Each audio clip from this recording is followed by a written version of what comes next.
larangan tidak tahu. Sholat mau, puasa mau, zakat fitrah bayar, nyolong mau, mabuk ayo.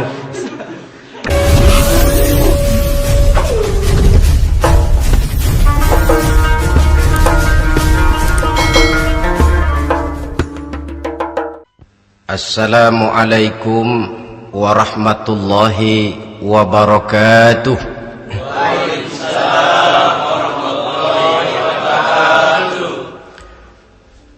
Alhamdulillahi rabbil alamin. Wassalatu wassalamu ala ashrafil anbiya'i wal mursalin, Sayyidina wa maulana Muhammadin wa ala alihi wa ashabihil mujahidin at-tahirin, amma ba'd. Saudara hadirin kaum muslimin rahimakumullah. Sebagai yang kita maklum bahwa Islam bertujuan memelihara kemuliaan manusia yang diciptakan fi ahsani takwim, dalam bentuk yang paling sempurna. Arak atau minuman keras jelas merupakan hal yang merusak dari berbagai aspek kehidupan. Entah kesehatan tubuh, entah pertumbuhan akal, ketentraman rumah tangga, ketentraman masyarakat, bangsa dan negara. Cobalah sejenak kita adakan penyelidikan. Kalau masuk kita ke dalam penjara, melihat sel-sel di sana, berapa banyak yang mendekam di sel karena urusan minuman keras. Masuk kita ke rumah sakit, berapa banyak yang dirawat akibat minuman keras, akibat stres yang dialaminya. Berapa banyak rumah tangga berantakan, berapa banyak pembunuhan terjadi, pemerkosaan terjadi akibat daripada minuman keras ini. Yang paling ironi kalau dia sudah menyerang anak-anak muda kita. Padahal kita tahu remaja pemuda adalah bentuk miniatur daripada kehidupan suatu bangsa. Akan bagaimana warna Indonesia 20, 30, 40 tahun yang akan datang, remaja dan pemuda kita jawabannya. Bahkan dari segi agama pun, akan bagaimana warna Islam di Indonesia 20, 30 tahun yang akan datang, remaja itu pula jawabannya. Karena itu tidak terlalu berlebihan kalau saya berkata bahwa untuk menghancurkan Islam di Indonesia ini tidak perlu menghancurkan pondok pesantren, tidak perlu menutup masjid, melarang pengajian, menyegel musola, tidak perlu. Untuk menghancurkan Islam di Indonesia cukup dengan meracuni remaja, pemuda, pemudi Islam di Indonesia. Kalau mereka sudah diracuni, dijauhkan dari agamanya, masalahnya tinggal menunggu pergantian generasi. Maka yang jadi pilot proyek jelas remaja, pemuda, termasuk dengan menanamkan pengaruh minuman keras. Ditanamkan ke tengah remaja kita ini untuk jauh dari tuntunan agama. Hei pemuda-pemuda Islam, kalau kau mau jadi pemuda modern, jangan dekat-dekat ke masjid. Masjid khusus 60 tahun ke atas. Sepertinya di depan masjid itu ada papan pengumuman masjid khusus 60 tahun ke atas.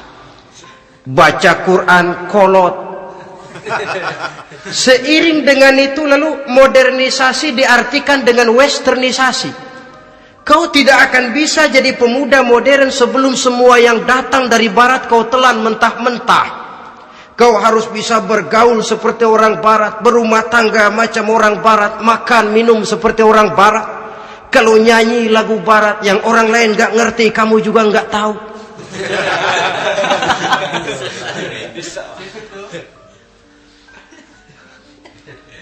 Anutlah itu free love yang pada gilirannya akan mengarah kepada free sex alias samenleven. Isaplah itu ganja, morfin, narkotik. Jikalau sudah terlena kita dengan itu, maka kehancuran suatu bangsa sesungguhnya sudah dimulai. Penyakit minuman keras ini bukan cuma penyakit zaman ini. Masyarakat yang dihadapi oleh Rasulullah sallallahu alaihi wasallam 14 abad yang lalu juga masyarakat yang kemaruk dengan minuman keras. Arab jahiliyah kalau sudah minum arak mabuk, tidak cuma minum, dia mandi pakai arak. Sistem pendidikan yang disampaikan Islam bijaksana. Mula-mula diberikan gambaran bahwa arak itu walaupun ada manfaatnya tapi ada bahayanya, dan bahayanya jauh lebih besar daripada manfaatnya. Tahap kedua diberikan pesan jangan mendekati solat dalam keadaan mabuk. Padahal solat 1 hari 1 malam 5 kali, artinya makin jauh saja dia dari arak itu.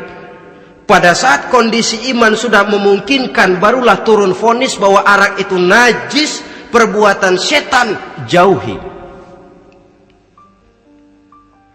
Yang ironi yang saya katakan tadi, racun mereknya madu. Kadang-kadang kita dibuai dengan iklan yang tidak mendidik. Saya pernah lihat ada iklan misalnya, Anda ingin modern, majulah bersama minuman ini. Atau minuman ini lambang pergaulan dunia yang maju. Modern diukur dari minuman. Yang jadi korban akhirnya remaja dan pemuda-pemudi kita. Saya teringat satu analisa dari Rasulullah sallallahu alaihi wasallam. Beliau bersabda, "Inna min asyratis sa'ah." Sesungguhnya di antara tanda-tanda kiamat.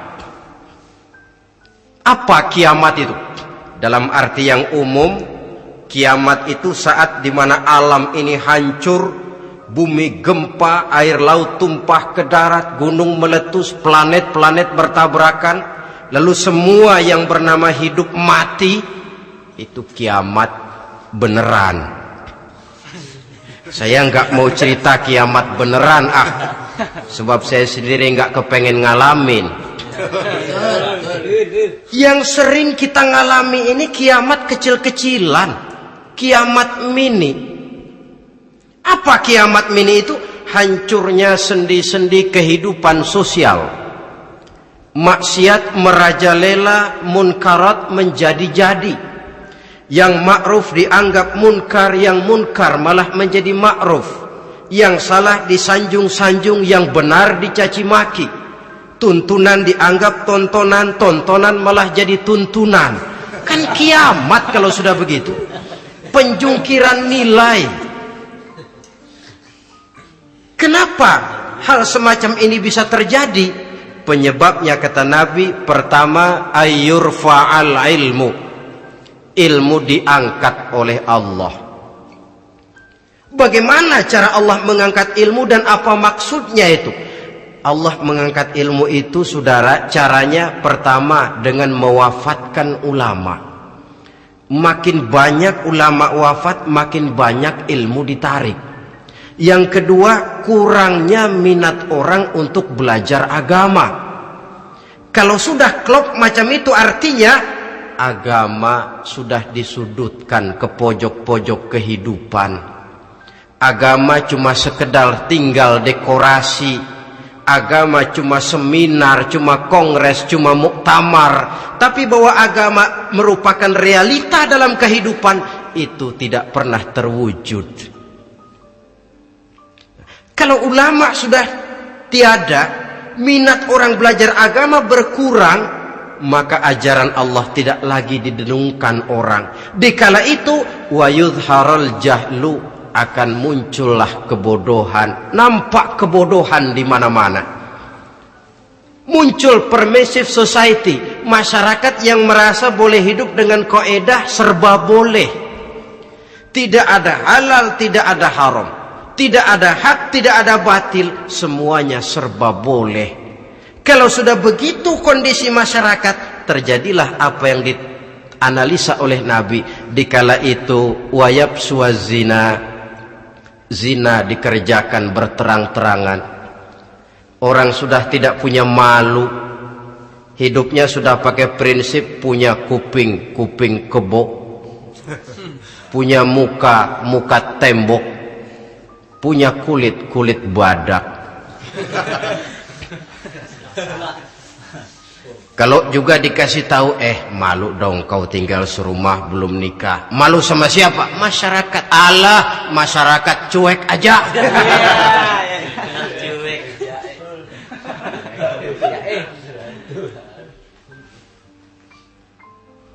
Bukankah realita kalau kita ikuti surat-surat kabar, berapa banyak sudah gadis-gadis bergelimpangan jadi korban?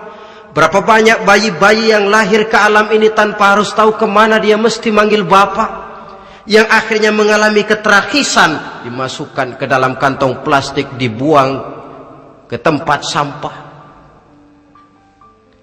Kalau itu sudah terwujud, muncul efek negatif yang kedua, wa yushrabal khamr, arak, minuman keras jadi kebanggaan. Anak muda belum nyohor kalau belum bisa mabuk. Yang enggak mabuk dianggap kolot, kampungan loh. Bikin malu baru kena segelas saja udah miring, cengeng. Temen kita hebat sampai nyungsep di got. Yang nyungsep hebat. Ya, kalau cuma yang hancur kehidupan pribadi. Tapi kalau sudah menyangkut masa depan, yang berarti masa depan suatu generasi adalah merupakan masa depan daripada suatu bangsa. Begitu kerasnya Islam ini melarang minuman keras, sampai bukan cuma sekedar meminumnya saja yang diharamkan, tetapi juga dilarang mengimportnya, memproduksinya, membuka warung yang menjual minuman keras, atau bekerja di tempat penjualan minuman keras. Ada juga yang nyerempet-nyerempet, Pak, kalau sedikit kan nggak apa-apa, nggak mabuk ini. Nah, saya ingatkan hadis Nabi diriwayatkan oleh Imam Ahmad, Abu Daud dan Turmuzi.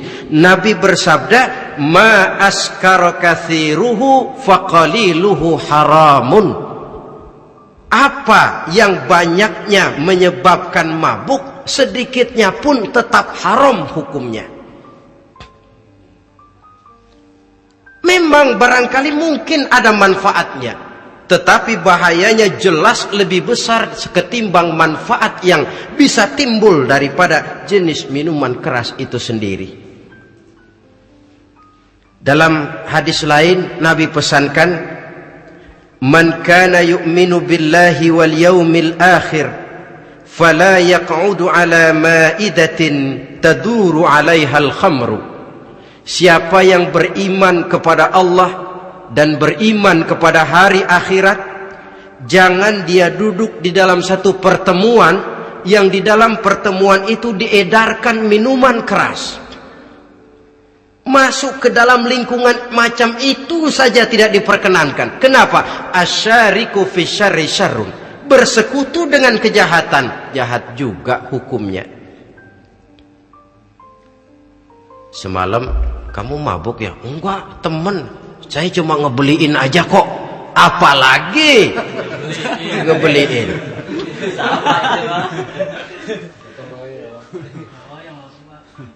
Sebab apa?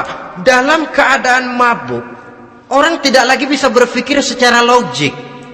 Daya kontrol hilang, artinya perbuatan sudah tidak terkontrol lagi. Yang pertama. Yang kedua, IQ tidak akan tumbuh dan berkembang secara normal seperti yang kita harapkan.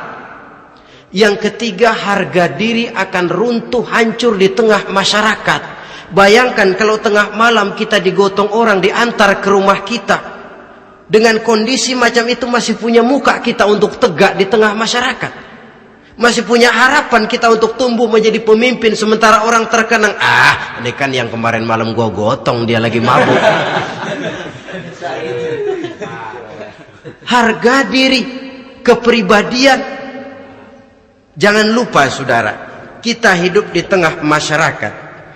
Masyarakat itu punya hukum yang tidak tertulis, tapi lebih kuat dan lebih kejam daripada hukum tertulis.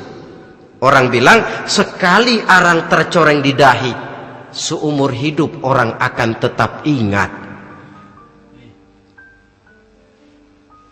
Makanya Rasulullah dalam hadis memberikan tamsil untuk adik-adik remaja muslim ini, masalul mu'min kamasalin nahli.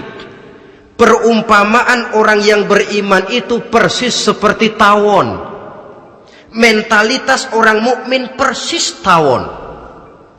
Apa mentalitas tawon? Kalau kita ngaji bab tawon, kita renungi apa keistimewaan tawon. Saya lihat-lihat, ternyata tawon itu punya 4 keistimewaan. Pertama, tawon itu yang dihisap selalu saripati bunga. Bagus makanannya. Belum pernah tawon keliru makan. Saya belum pernah dengar kok ada tawon makan tahu.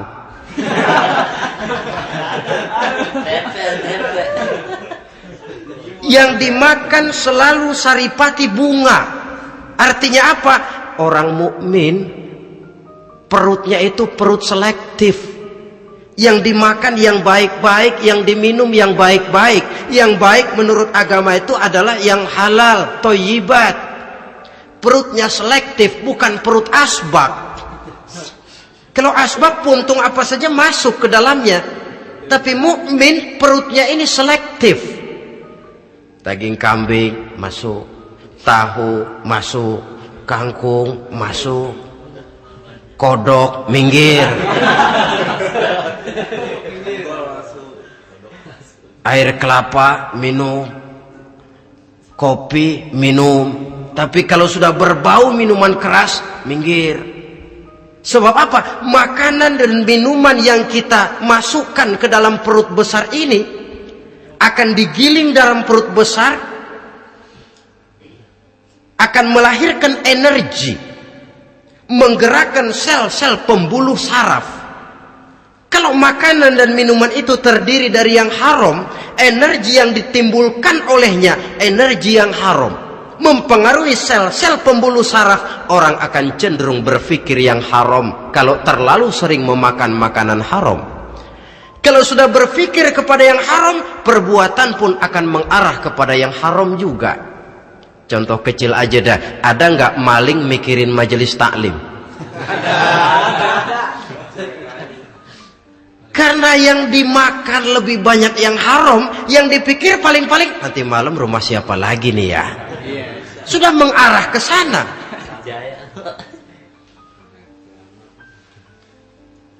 Saripati bunga yang dimakan tawon itu.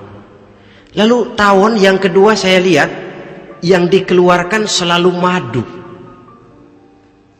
Artinya apa? Orang mukmin itu kalau dia berkata, perkataannya mengenakan orang. Kalau dia berbuat, perbuatannya membawa manfaat bagi orang. Kalau kakinya melangkah tentu ke tempat yang ada gunanya. Yang dikeluarkan madu, bukan racun. Indah tawon itu. Yang ketiga, tawon saya lihat kemanapun dia hinggap tidak ada dahan patah. Artinya apa? Orang mukmin dimanapun dia tinggal, kemanapun dia pergi, pantang jadi biang kerok buat lingkungannya, pantang menimbulkan kerusuhan dan keonaran. Tidak ada cabang patah dimanapun tawon hinggap. Tapi juga yang keempat, saya lihat-lihat tawon itu jangan coba-coba diusik. Satu kali dia diusik, kemana orang lari? Nyilem masih ditungguin. Tawon. Tapi kalau nggak diusik, nggak ada tawon usil ke pasar nyariin orang. Ketika dia diusik, inilah saatnya saya harus mempertahankan kehormatan diri saya. Dia pun bangkit. Artinya apa? Orang mukmin tidak boleh nyari-nyari musuh. Tapi ketemu musuh tidak boleh lari. Musuh jangan dicari, bertemu pun jangan lari. Mentalitas orang mukmin seperti tawon. Yang dimakan baik, yang dikeluarkan baik. Kemana dia tinggal tidak menimbulkan keonaran buat masyarakat. tapi juga sanggup menjaga dan mempertahankan kehormatan dirinya. Kalau konteksnya dengan masalah yang sedang kita bicarakan, minuman keras, saya katakan tadi, kita kadang-kadang salah pilih, tertipu oleh racun yang bermerek madu. Ada minuman empuk, nyari yang keras, salah pilih. Ketahuan orang bikin pel buat anjing, manusia yang nelen,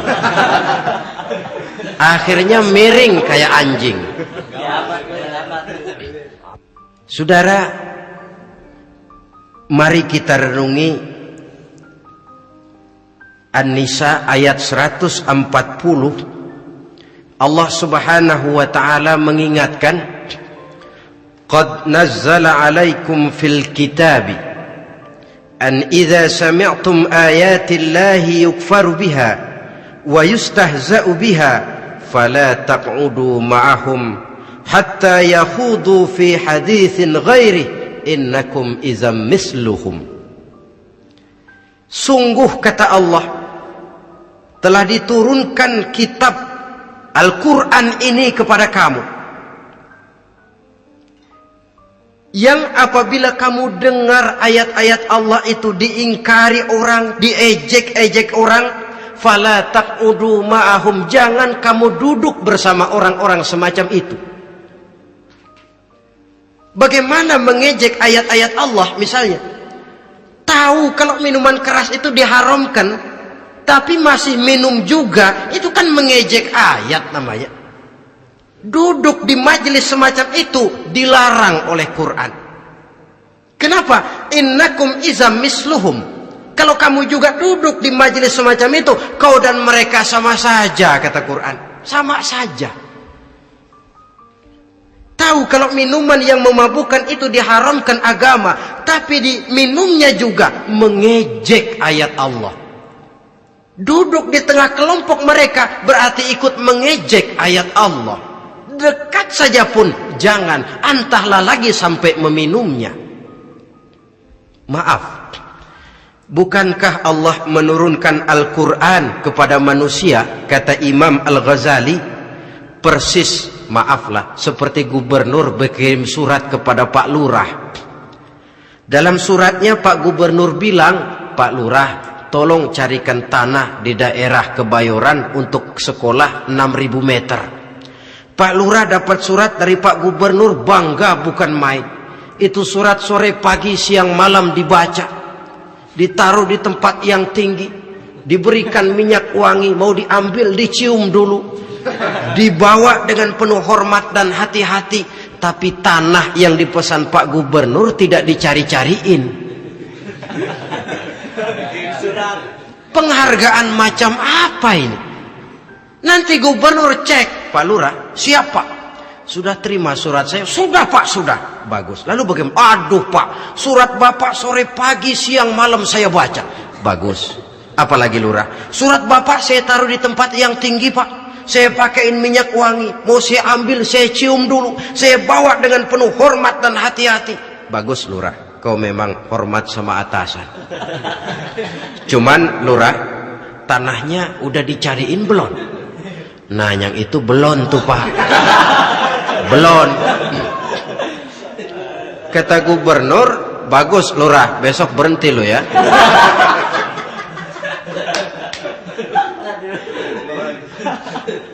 Membacanya memang penting, al-muta'abbad bitilawatihi, beribadah dari sebab membacanya. Tapi setelah kita baca, kita tahu isinya, what next? Mau apa kita dengan isinya itu? Jangan yang kita baca kita injak-injak. Itulah ironinya, bagaimana Quran itu mau membawa keberkahan dalam hidup ini. Kalau yang kita baca sering kita injak-injak. Dalam kehidupan kita baca ayat, wa ahallallahu al-bai'a wa harramar riba. Allah halalkan jual beli, Allah haramkan riba, tapi renten ditelan terus.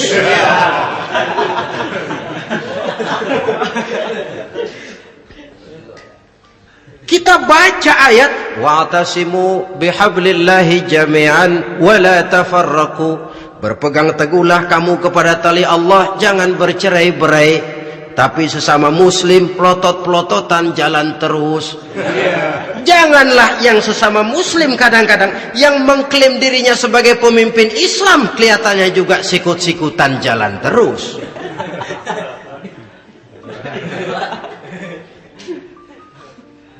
Sehingga tidak heran kalau orang bilang di bawah ngamalin ayat kursi sudah sampai di atas ayat hilang, tinggal kursi saja yang diamalin. Ironi dan menyedihkan. Perjalanan panjang memang saatnya kita menunggal dengan Al-Quran ini. Tetapi prosesnya memang harus kita mulai dari sekarang. Perkara kapan proses ini selesai, itu bukan masalah kita. Tapi bahwa kita sudah memulai suatu proses, itulah yang diharapkan. Hadirin yang saya hormati, oleh karena kerasnya peringatan Islam terhadap minuman keras, pernah satu hari seorang lapor kepada Khalifah Umar bin Abdul Aziz bahwa ada sekelompok orang berkumpul meminum minuman keras. Kata Khalifah Umar bin Abdul Aziz, dera mereka, hukum, cepat. Ya Khalifah, kenapa? Di tengah mereka ada juga orang yang Ramadan biasa puasa. Begitu, iya, yang biasa puasa duluan hukum. Kenapa? Mengerti memang lebih besar resikonya daripada tidak mengerti. Kalau yang tidak mengerti dilatar belakangi oleh kebodohan, barangkali masih bisa ditolerir, masih bisa dimaklumi. Ini toh sudah tahu mau puasa, kenapa berkumpul di majelis yang ada minuman keras? Tapi memang kelompok ini kan memang selalu ada. Kita lihat dalam masyarakat itu kan ada 4 kelas itu. Pertama, ada orang yang tahu perintah dan tahu larangan. Ini the first class, kelompok terbaik. Perintah tahu, dia kerjakan. Larangan tahu, dia jauhi. Ini orang terbaik. Yang kedua, ada orang tahu perintah tapi tidak tahu larangan. Perintah tahu, larangan tidak tahu. Sholat mau, puasa mau, zakat fitrah bayar, nyolong mau, mabuk ayo. Perintah tahu tapi larangan tidak tahu, akhirnya semua dikerjain. Barangkali yang rada bingung malaikat bagaimana nyatatnya ini, kotor absen. Gelas yang ada di hadapan saya ini, kalau semua diisi air putih macam ini, kan jelas bisa diminum orang. Kalau semua diisi bensin, jelas bisa diminum motor. Tapi kalau separuh diisi air putih, separuh diisi bensin, kacau. Kalau gelas yang ada di hadapan saya ini sepenuhnya diisi air putih, jelas bisa diminum orang. Kalau sepenuhnya diisi bensin, juga jelas bisa diminum motor. Yang repot kalau separuh diisi air putih, separuh diisi bensin. Kacau statusnya. Orang minum mabuk, motor minum pun mogok. Dijual juga tidak laku barang campuran. Inilah makna pernyataan Allah, wala talbisul haqqa bil batil. Jangan kamu campur adukan antara yang hak dan yang batil. Perintah dikerjakan, larangan pun dikerjakan juga. Kelompok ketiga, ada pula manusia yang tahu larangan tapi tidak tahu perintah. Larangan tahu tapi perintah tidak tahu. Jahat sama tetangga tidak, mencuri tidak, mabuk tidak, zina tidak, sholat tidak, puasa tidak, polos, semua serba tidak. Dan yang terakhir, kelompok keempat, perintah tidak tahu, larangan pun tidak tahu. Ini masuk kelompok makhluk gratis. Misalnya kambing, ayam, kerbau, itu kan makhluk-makhluk yang memang perintah tidak tahu, pun larangan juga tidak tahu. Nah, dalam hubungannya dengan ini, saya mengajak, marilah kita berusaha sekuat mungkin menjauhkan diri dari minuman keras yang jelas bahayanya dengan hidup tidak jauh dari bimbingan agama. Hadirin kaum muslimin rahimakumullah. Kawan seiring dan sejalan dari minuman keras, judi namanya. Saudara kembar barangkali. Yang satu sering menimbulkan yang lain, tetapi bukan tak jarang keduanya berjalan berdampingan. Posisi judi dan arak ini dalam Quran sama bahayanya. Apa sebab? Mentalitas judi adalah mentalitas sirkeless, lingkaran setan. Artinya, yang menang biasanya ketagihan, yang kalah biasanya penasaran. Ini yang menyebabkan orang tidak mau berhenti. Kalau dia menang, dia ingin mencoba untuk menang dalam jumlah yang jauh lebih besar lagi. Kalau dia kalah, dia penasaran, kenapa hari ini kalah? Barangkali sial, besok malam saya tebus. Mental semacam ini memang sulit untuk berhenti. Kenapa judi diharamkan dalam Islam? Pertama, seorang muslim di dalam berusaha mencari harta, dia harus mengikuti sunnatullah. Kata kita orang muslim, hukum alam kata orang sekarang, natural of law bahasa kerennya. Berusaha menurut hukum kausal, memasuki rumah dari pintunya, menunggu suatu akibat dari sebab yang kita lakukan, bahwa kalau begini mesti begitu. Karena kita memang terikat oleh permainan yang disebut hukum alam ini. Hidup bukan undian, jangan mengharap untung besar tanpa mau peras keringat. Satu pagi Khalifah Umar bin Khattab radhiyallahu an masuk ke masjid. Beliau lihat ada orang sedang berdoa khusyuk betul. Ditunggunya 2 menit, 3 menit, sampai 10 menit lebih belum juga selesai. Agak lama orang itu berdoa.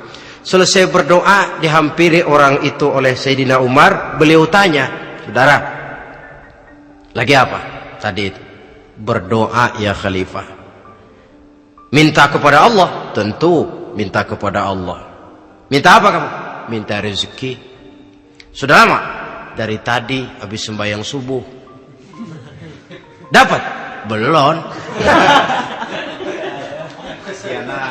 Ya memang kata Sayyidina Umar, inna sama la tumtiru zahaban wala fiddatan. Langit itu tidak mungkin akan menghujankan emas, tidak mungkin pula menghujankan perak. Jadi orang dilarang duduk bermalas-malas menunggu keajaiban yang datang dari langit. Karena memang hidup ini bukan undian, jadi jangan mengharap untung besar tanpa mau peras keringat. Di dalam berusaha kita terikat oleh sunnatullah. Kalau begini sebab penyebabnya, akan begini akibat yang ditimbulkannya. Yang kedua, Islam menjadikan harta manusia itu sebagai benda berharga yang dilindungi. Mengambilnya dengan judi termasuk memakan harta orang lain dengan cara yang batil. Yang ketiga, judi itu sendiri dapat menimbulkan permusuhan dan pertentangan antara para pemain itu sendiri. Meskipun kelihatannya kompak duduk dalam satu meja yang saling berhadap-hadapan, yang kalah kelihatannya pasrah, tetapi kan itu cuma kulit permukaan. Batinnya bagaimanapun juga yang kalah itu tetap mendendam. Sedangkan yang kalah di samping mendendam juga mengomel, mencaci mungkin ya lawan bermainnya, ya mungkin juga dirinya sendiri. Dan yang keempat, judi itu merusak aktivitas hidup, membuat orang membuang waktu dengan tidak terasa, dan yang pada gilirannya melupakan orang kepada tanggung jawab. Wah, kalau sudah memegang kartu, konon kabarnya, saya sendiri alhamdulillah belum pernah, lupalah orang anak, lupalah orang kepada istri, lupalah orang kepada tanggung jawab. Waktu pun berlalu tanpa terasa. Apalagi kalau sudah diiming-iming oleh gambaran akan memperoleh keuntungan yang besar. Termasuk di dalam judi itu undian, apapun namanya. Yang usaha ke arah ini seharusnya tidak dipermudah, walaupun dengan embel-embel dana kemanusiaan, sumbangan sosial. Saya tidak begitu yakin, saudara, bahwa bangsa Indonesia ini sudah begitu menipis rasa kemanusiaannya sehingga untuk berlaku sosial mesti diimbangi dengan hadiah sekian juta rupiah. Saya tidak percaya bahwa umat Islam di Indonesia sudah begitu tipis rasa kasih sayangnya kepada sesama sehingga sulit mengeluarkan bantuan kalau tidak diimbangi dengan hadiah yang sekian puluh juta rupiah. Yang saya khawatir apa? Pada gilirannya di negeri ini akan makin banyak penghayal-penghayal kelas berat, tukang-tukang lamun kelas tinggi, yang hidup cuma ngumpulin jikalau. Jikalau, andai kata, umpama misalnya, orang sudah kemana-mana kita masih menghitung jikalau.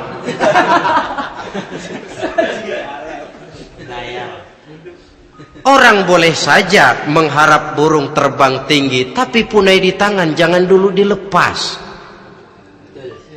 Artinya idealisme silahkan terbang setinggi langit, tapi kaki harus tetap berpijak di alam realita.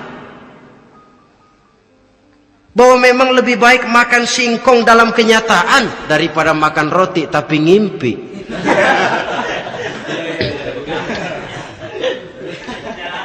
Kadang anaknya menangis, Pak minta jajan, ada uang 200 rupiah. Sudahlah sabar, kau jangan jajan, nanti bapak beliin kalau tembus 100 juta nih.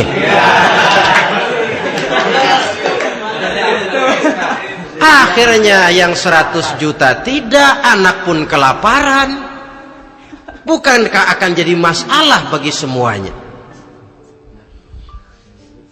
Belum lagi rasa sayang kepada harta yang sudah dia miliki, entah itu tanah, rumah, kendaraan. Kalau sudah kadangkala di meja judi, hilang rasa sayang kepada benda itu.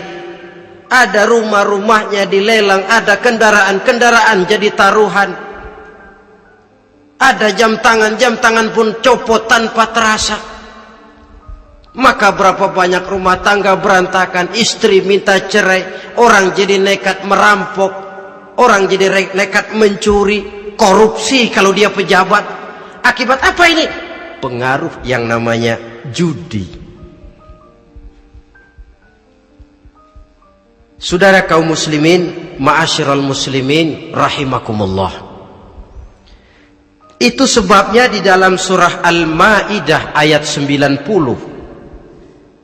Allah menekankan, innamal khamru wal maisir wal ansab wal azlam rijsun min amali syaitan fajtanibuhu la'allakum tuflihun. Sesungguhnya arak, judi, berhala, mengundi nasib itu rijsun. Ya Allah, jarang benar Quran menggunakan kalimat rijsun. Rijsun ini sudah merupakan puncak kekotoran. Bapak moyangnya najis, itu rijsun. Rijsun, kotor. Sudah kotor ditambah pula min amali syaitan, pekerjaan setan. Fajtanibuhu, jauhi. Jangan sampai main, dekat saja tidak boleh, jauhi. La'allakum tuflihun, jikalau kamu mau menjadi orang-orang yang beruntung. Sejarah tidak pernah mencatat ada orang jadi miliuner karena judi. Sejak David Rockefeller sampai Aristotle Onassis, orang-orang kaya top di dunia, mereka kaya bukan karena judi, tapi karena kemauan peras keringat banting tulang. mau memulai sesuatu dari kenyataan yang real di depan mata. Sebab apa? Hidup ini memang perjuangan. Janganlah kita ingin hidup dengan satu prestasi, ingin tetap hidup seperti apa adanya sekarang ini saja, toh kita harus berjuang. Apalagi ingin hidup lebih baik, lebih terhormat, lebih mudah. Hidup perjuangan. Perjuangan berarti pengorbanan. Berani hidup artinya berani berjuang. Berani berjuang maksudnya rela berkorban. Takut berkorban, jangan berjuang. Tidak mau berjuang, berhenti hidup. Itu logika. Dan bagaimanapun saya yakin lebih baik berkorban daripada menjadi korban. Kalau sekarang kita berkorban, peras keringat, banting tulang, berusaha secara sunnatullah untuk menghidupi anak, istri, keluarga, pada satu saat kita tidak akan menjadi korban kebrutalan anak-anak kita sendiri kalau mereka dibesarkan dan tumbuh berkembang oleh hasil yang diperoleh dari meja judi. Ayat 91 Al-Maidah ini lebih memperkuat lagi. Kalau itu arak, judi, berhala, mengundi nasib adalah perbuatan setan, sebenarnya setan mau apa sih? Ayat 91 menegaskan, innama yuridu syaitanu ayyuqi'a bainakumul adawata wal baghdha'a fil khamri wal maisir. Yang dimaui setan itu tidak lain supaya dengan arak dan dengan judi timbul rasa permusuhan, sikap memusuhi, saling marah di antara kamu. Coba, biasanya dalam meja judi sudah loyo, waktu juga sudah berlarut-larut. Yang menang mau berhenti, apa yang kata yang kalah? Berhenti dah, gue wacok loh. Enak bener, gue lagi kalah, lo berhenti. Coba, kira-kira kapan akan selesai permainan? Akan timbul permusuhan, akan timbul rasa dendam kesumat yang ditanamkan oleh setan. Karena memang baik arak, baik judi, baik berhala, baik mengundi nasib, itu semua permainan-permainan setan yang diberikan kepada kita untuk kita ikut andil bermain di dalamnya. Tatkala kita ikut terkena jerat setan, tertawalah mereka. Kenapa? Oh, makin banyak teman saya di neraka. Maaf, setan itu kan sudah tahu vonisnya. Ketika dulu dedengkotnya yang namanya iblis terusir dari surga, itu bikin semacam perjanjian dengan Allah. Tuhan, kenapa iblis? Gara-gara Adam saya terusir dari surga. Maka sejak saat ini Adam dan seluruh keturunannya adalah musuh bebuyutan saya. Saya akan gelincirkan mereka dari jalan. Silahkan iblis, goda mereka, tapi kau tidak akan mungkin bisa menggoda mereka kalau hamba-hambaku itu menjadi hamba yang ikhlas. Hanya hambaku yang ikhlas yang tidak mungkin kamu goda, yang lain barangkali bisa. Sejak saat itulah iblis memproklamirkan permusuhan, dan dia sudah tahu betul vonisnya neraka. Tugas dia sekarang bagaimana mengumpulkan teman sebanyak-banyaknya ke dalam neraka. Hamba Allah saja yang tidak tergelincir kepada minuman keras dan judi. Hamba Allah yang ikhlas itu bagaimana? Yang ikhlas menjadi hamba Allah dalam arti kata dan perbuatannya memang mencerminkan bahwa dia hamba Allah. Maaf, di zaman sekarang ini kan banyak orang cuma berkata saya hamba Allah mulutnya, tapi perbuatannya membuktikan dia hamba setan, hamba dunia, hamba harta, budak jabatan, budak nafsu. Tidak sesuai antara ucapan dan perbuatan. Sebab itu kata-kata hamba Allah kalau keluar dari mulut manusia itu murah. Soalnya ngaku siapapun bisa. Tapi diakui atau tidak, ini yang kita belum tahu. Ada juga orang berdalih, saya akan masang kalau dapat nanti mau nyumbang masjid. Barangkali aja kalau nyumbang masjid disoriin dikit sama Tuhan.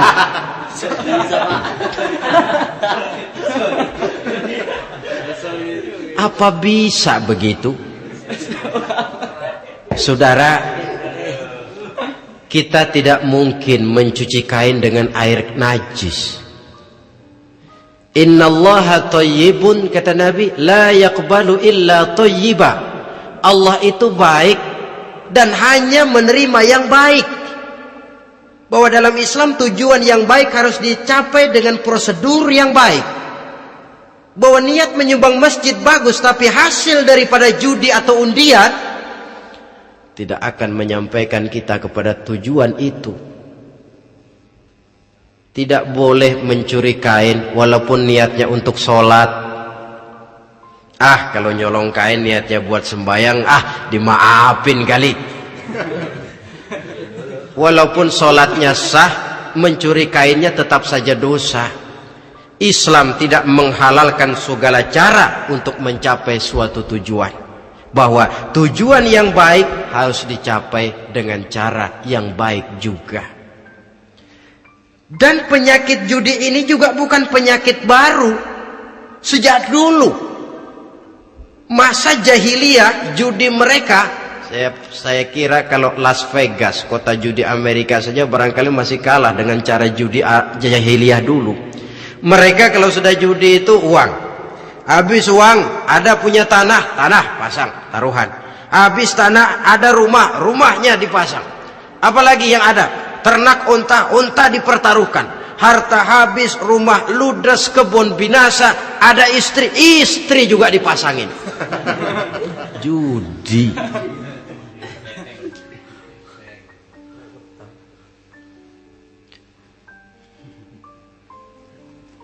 Kita sebagai muslim, oleh Al-Quran dijelaskan orang yang mempunyai dua tujuan hidup. Pertama, tujuan jangka pendek. Yang kedua, tujuan jangka panjang. Tujuan jangka pendek, dunia dan seluruh isinya. Tujuan jangka panjang adalah akhirat dan ridho Allah. Ini yang terpantul dalam doa setiap kita. Rabbana atina fid dunya hasanah wa fil akhirati hasanah. Tercapai tujuan jangka pendek fid dunya hasanah, dan tujuan jangka panjang wa fil akhirati hasanah. Untuk mencapai tujuan jangka pendek, merangkul dunia dan seluruh isinya, apa yang jadi modal utama? Pertama, pendidikan. Makin tinggi jenjang karier pendidikan yang kita tempuh, rasa-rasanya makin mudah menjangkau dunia dan isinya. Yang kedua, pengalaman. Tenaga expert masih tetap diperlukan. Makin banyak pengalaman, makin mudah menjangkau dunia. Yang ketiga, dan ini ada tapi tidak bisa dijadikan pegangan, faktor nasib, faktor kebetulan. Ada tapi tidak bisa dijadikan pegangan mutlak.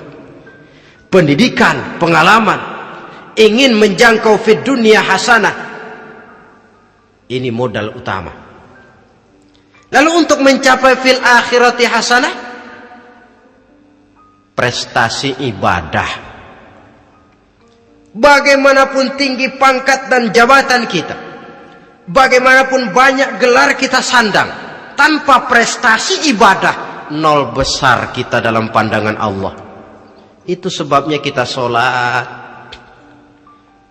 Jadi tidak beralasan kalau orang ditanya, kenapa sih kamu nggak sholat? Tetangga saya sholat melarat terus. Memang sholat itu bukan untuk mencari uang kok. Kalau ada orang yang rajin sholat, rezekinya kelihatan lancar, itu cuma sekedar persekot. Uang muka, cashnya tetap di akhirat nanti. Efeknya apa? Karena kita punya tujuan jangka panjang, mengharap ridho Allah di akhirat. Cara kita mencapai tujuan jangka pendek dibatasi oleh pertanyaan, Allah ridho apa enggak? Kita cari uang, tapi pertanyaan pokok, Allah ridho enggak cara ini? Kita mengejar kedudukan, tapi Allah ridho enggak dengan cara ini? Ini yang menyebabkan kita lantas tidak lalu menghalalkan segala cara. Yang penting tujuan tercapai cara apapun halal. PKI kan cuma PKI yang berprinsip asal tujuan tercapai cara apapun halal. Dan kita sudah sepakat PKI dan seluruh ajarannya tidak berhak hidup di bumi Pancasila ini. Cuma jangan sekedar PKI-nya dikutuk tapi ajarannya dipakai.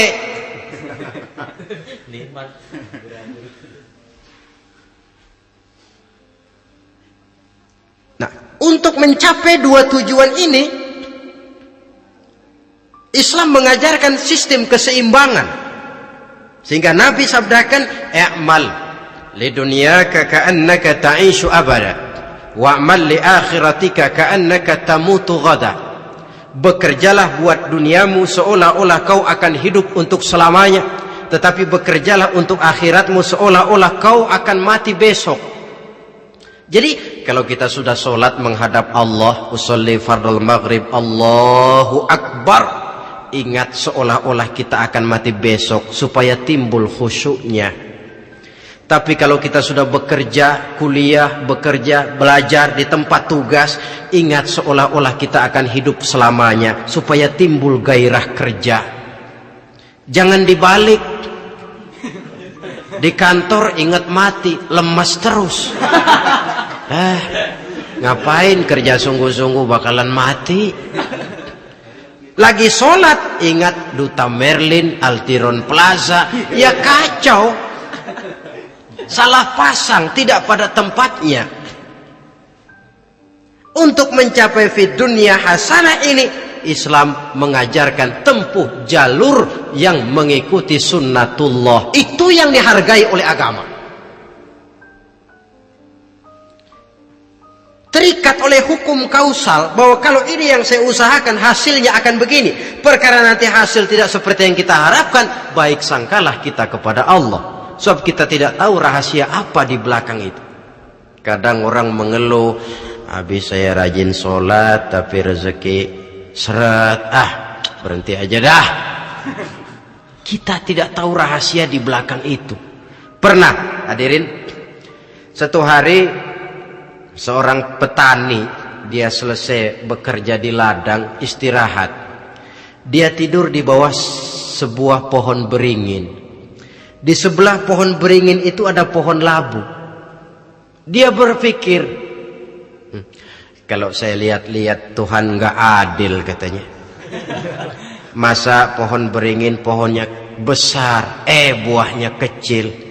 Pohon labu pohonnya kecil, buahnya gede. Tuhan bukan arsitek ulung ini.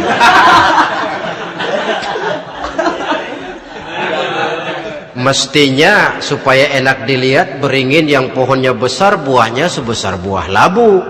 Pohon labu yang pohonnya kecil buahnya kecil saja sebesar buah beringin. Tidak adil Tuhan.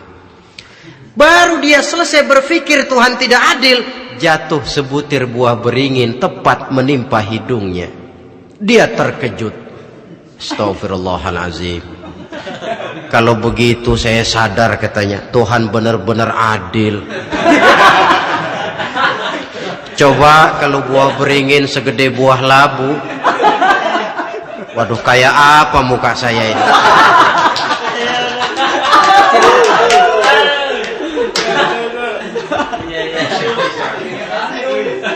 Baru terbuka pandangan matanya setelah berhadapan dengan kenyataan.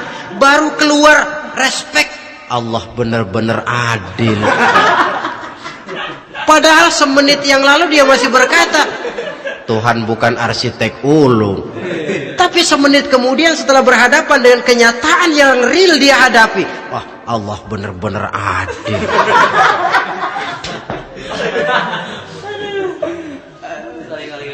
Itulah kehidupan ini.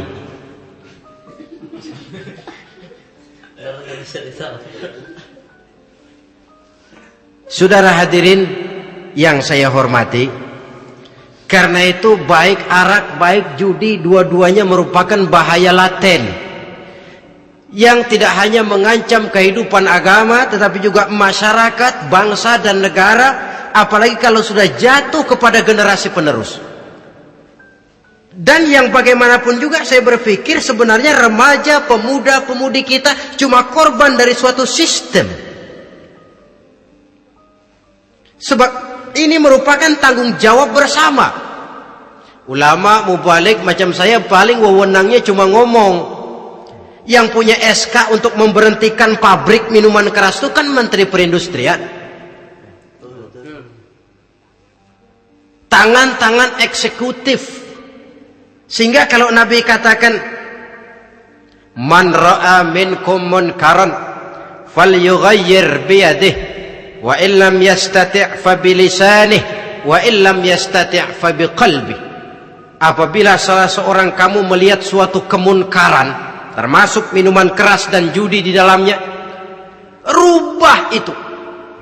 Dengan cara apa? Kalau kau mampu dengan tangan, artinya power, kekuatan.